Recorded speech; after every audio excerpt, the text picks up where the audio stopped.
completing this boulder going around the pond. But what I want to do first, it's almost like doing drywall in a house.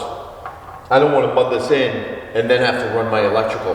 So I want to get this through now before I plug all these seams up. Place a light where I want it to show. I'm going to use this area right here, and this is why I don't mud everything, because I want to be able to use these voids to place my light in, and that eliminates half the problem. So I mean, this looks like a good spot because this is really where my spillway is coming. So I want to illuminate all of that water flow, okay, and the spill. So I'll end up putting one here, and this will be perfect for this whole area.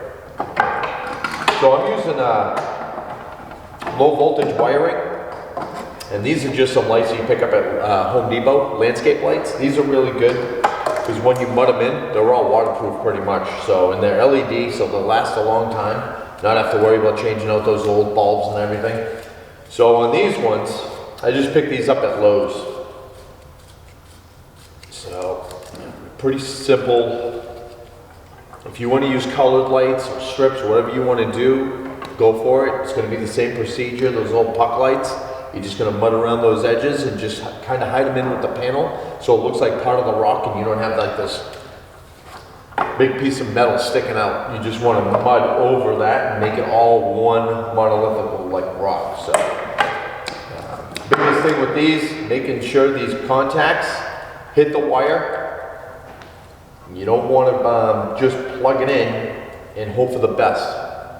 So, get this thing in here. I go with the 16 gauge. It's thick enough where I know those contacts are going to hit the metal and not have to play with the small wire that you're kind of fiddling around with and trying to get those contact points to go through. What I do is I puncture it once, unscrew it again, and then screw it down for a second time. So I'm going through that plastic coating because that's pretty thick, because I need those contacts to hit that wire or it's not going to light up.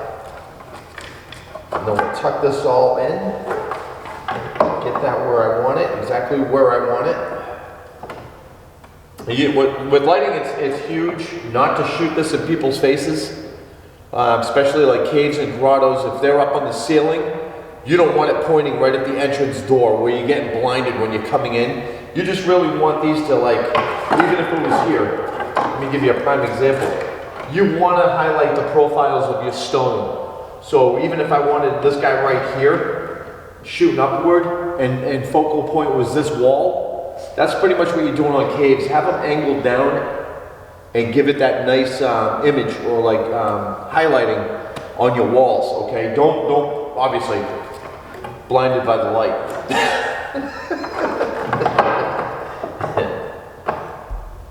So that's what my spot's gonna hit. Yeah, so I just used my my electrical here. You just cut it with your little knife that comes on these things. Yeah, I'm at 16, so I'm going to go to the 16. Nice and easy. Anybody that hasn't done electrical, just crimp down, split it off, nice and clean. You don't want to go to 20 and start slicing your wires, so just go to the number wire you got and just pop them right off, nice and clean. All right, so you have two areas on here. One's with comm, communication, and then a 12 volt. So all you gotta do is just plug them into those on these transformers. Like I said, these are really simple, easy to use. And the wattage on these lights are really nice because instead of it being a 50 watt, it's really a 6 watt or an 8 watt, 6 watt. So I mean, you don't use a lot of wattage. You could stick 20 lights on this one transformer. So. Screw those down snug. Don't strip your screws. It's only aluminum. So now that we have our wiring connected into the transformer, I'm going to plug it in. The connection is perfect. Now here's what I was talking about is when mounting or placing it in place, you want to be able to see the lighting before you mud this in. So where it sits, it looks pretty good. I could place it here if I want to in this gap, have it facing at this angle, but I think it looks okay. So, now the next step would be to mud and then cover right over this so you have the panel and the light all in one, so it looks like the rock. And that's this week's Tech Talk. We'll see you next time. See ya.